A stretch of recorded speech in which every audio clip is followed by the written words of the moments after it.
मैं डॉक्टर ज़ैब से बात करना चाहूँगी। डॉक्टर ज़ैब प्लीज़ अगर आप बता सकें, हम पब्लिक प्राइवेट पार्टनरशिप की बात कर रहे हैं, यूनिवर्सिटीज़ को लेके, इंडस्ट्री और यूनिवर्सिटीज़ के लिंकेजेस की बात कर रहे हैं, तो आप बताइए कि हायर एजुकेशन इंस्टीट्यूशन जो हैं वो कैसे स्ट्रेंथन कर सकते हैं इस इंडस्ट्रीज़ एंड एंटरप्रेन्योरशिप इकोसिस्टम को। जी प्लीज़ आप।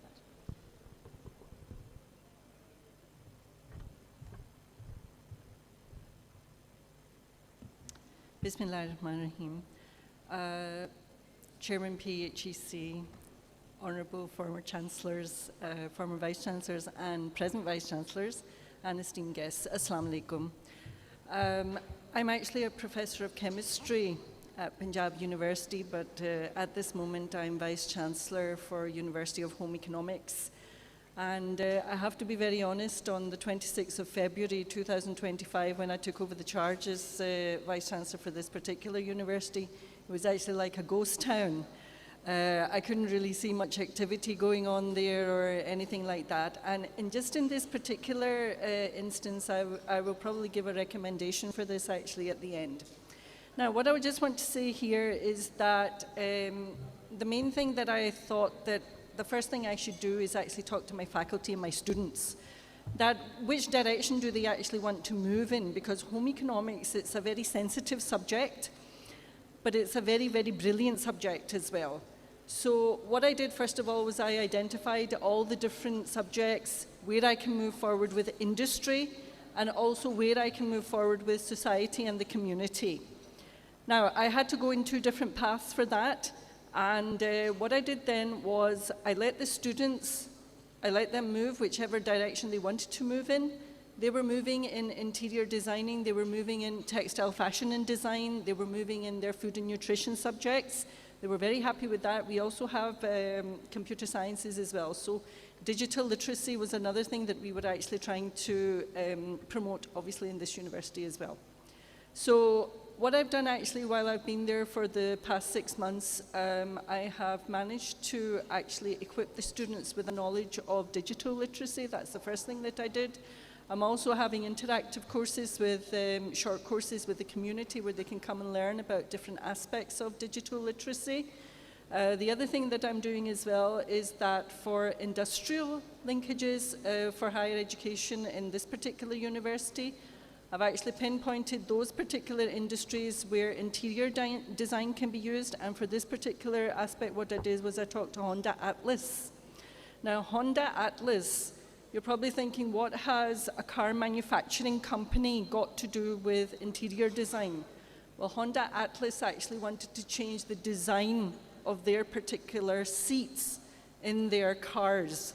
And that's where our interior design department actually had a conversation with them. They were very interested, and hopefully, inshallah, we'll be moving forward there. So that's one industrial linkage that I did. And it was very unusual for home economics to actually be going towards maybe a more engineering side. But I mixed the two subjects together. Now, as a professor of chemistry, like I told you, I'm an applied industrial and environmental chemist. So what I did then was I looked to see in food and nutrition where the industries are actually going to be involved with this particular subject. And one of the industries that I identified was the sugar industry. So I've been talking with the sugar industry, and we are now collaborating for looking at the industrial and effluent waste, which is actually being emitted from or as a runoff from these particular industries. And because food and nutrition is actually teaching our students the sugar industry course, this is how we are bridging the gap between academia and industry. Further to this, our textile and fashion design department, what I did with them was I told them that don't just stay to a niche where you're just maybe targeting Pakistani communities just for dress designing. I've asked them to actually get in touch with international fashion designers. We've had a very good response, and we're bringing all of these things together. Now, further to this, another thing which I actually touched on was noticing that our students don't actually have the proper skills, or maybe they don't know how to bring industry into this particular university. So what I've done now is I've actually developed a skill development centre where they'll actually be trained, the community can be trained as well, and we can actually identify our industries from there.